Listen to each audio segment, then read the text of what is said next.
dishwashing liquid mula sa Wise Cleaner. Ang gamit ng mga wise na katulad ko, dapat sa panahon ngayon, wise ka.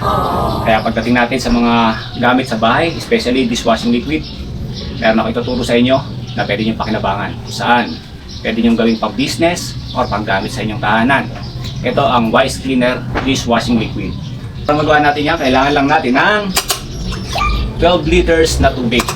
Then ito yung solution ng Wise Cleaner. Ihahalo lang natin yan.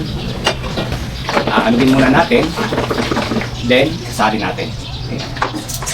Okay.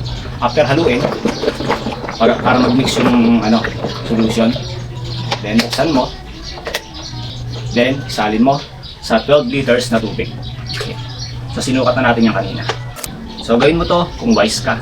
Siyempre, Wise Cleaner tayo. Haluin mo sa loob ng 3 minuto. Yan tayo.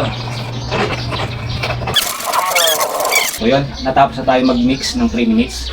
Tatambay muna natin yan ng 1 oras. So yung mga bossing, 1 hour na yung lumipas. So check-in natin. Konting halo, then ready na itong isalin dito sa mga bote. Guys, pang 15 bottles, no? Saktong-sakto, sumobra pang konti. Voila!